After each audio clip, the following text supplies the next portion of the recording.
Petrol পাম্পের সামনে আজও জ্বালানি তেলের জন্য যানবাহনের দীর্ঘ লাইন এ নিয়ে জানাতে সরাসরি যুক্ত হচ্ছি সহকর্মী মহসিন কবিরের সঙ্গে। মহসিন কবির, আপনি এই মুহূর্তে কোন পেট্রোল পাম্পের সামনে রয়েছেন এবং কি অবস্থা দেখছেন সেখানে?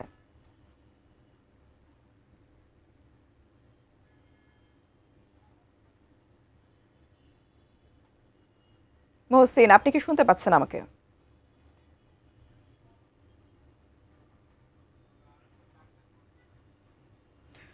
মহসিন কবির, আপনি এই মুহূর্তে কোন পেট্রোল পাম্পের সামনে রয়েছেন, সেখানকার পরিস্থিতি জানাবেন।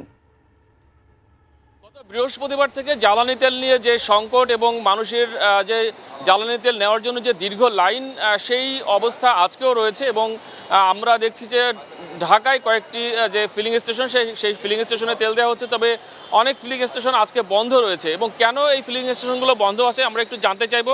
আমরা রয়েছি এই মুহূর্তে মহাখালীর এবিএন সিএনজি এবিএন ফুয়েল স্টেশনে। একটু আপনাকে জানতে চাই, আপনি তো এই স্টেশনের ম্যানেজার, আপনাদের এই স্টেশনে তেল মানে কেন দেওয়া হচ্ছে না? কারণ সরকার থেকে বলা হচ্ছে তো যে যথেষ্ট পরিমাণে মজুদ রয়েছে, তারপরে কেন দিচ্ছেন না?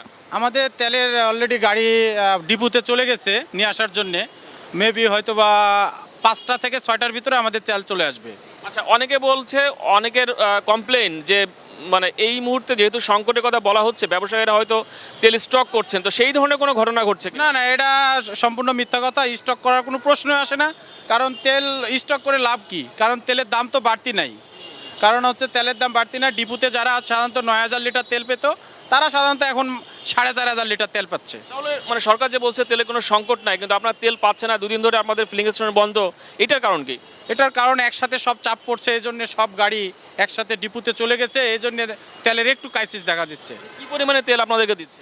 আমাদেরকে আগে আমরা 9,000 লিটার কন্টিনিউ তেল আসতো একটা গাড়িতে, এখন সেক্ষেত্রে সরকার আমাদের 4,500 লিটার তেল নির্ধারণ করে দিয়েছে। মানে এটা কয়দিনে পাচ্ছেন?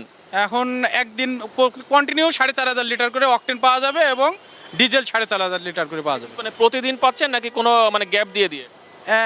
আজকে আমরা আসলে বুঝতে পারবো যে গ্যাপ দিয়ে পাবো না কন্টিনিউ পাবো। আচ্ছা, যারা এই যে দীর্ঘ লাইনে আছে, উদ্বিগ্ন হচ্ছে, অনেক গুজব আছে, তাদের উদ্দেশ্যে মানে কি বলবেন আপনারা? আসলে গুজবের কোনো প্রয়োজন আসে না। কারণ হলো আমাদের দেশে তেলের তেমন একটা সংকট নেই। আর আগে তো অনেকজনা ধরেন 2 লিটার 3 লিটার তেল নিত কন্টিনিউ, তারা করতেছে কি এখন 15 লিটার 20 লিটার করে তেল নিয়ে তারা গাড়ি চালাচ্ছে। কিন্তু তেলের যদি ওই আগের মতোই কন্টিনিউ যারা 2 লিটার নিত 2 লিটারই যদি নেয়, তাহলে তেলের কোনো ক্রাইসিস হবে না। বলছেন যে আতঙ্কিত না হতে বলছেন? আতঙ্ক না হওয়ার জন্য সবাইকে অনুরোধ করতেছি। তো দেখছিলেন যে আমরা যে ফিলিং স্টেশনটি রয়েছি, এবিএন ফিলিং স্টেশন, সেখানকার যিনি ম্যানেজার শহীদুল ইসলাম, তিনি বলছেন যে তেলের যে সংকট সেটি তারা এখনও পর্যন্ত বোধ করছেন না। তবে আগে যে পরিমাণে তেল ডিপো থেকে দেওয়া হতো সেটি কিছুটা সেখানে কিছুটা নিয়ন্ত্রণ করা হচ্ছে, তবে তেল আসার পরপরই তারা সেটি বিক্রি করা শুরু করবেন। তো সেক্ষেত্রে যেন যারা গ্রাহক তারা যেন আতঙ্কিত না হন, কোনো ধরনের গুজবে কান না দেন, সেই আহ্বান তারা জানাচ্ছেন। তো এই ছিল এখন পর্যন্ত এই যে তেল নিয়ে যে গত কয়েকদিন ধরে যে সংকট চলছে তার সর্বশেষ অবস্থা।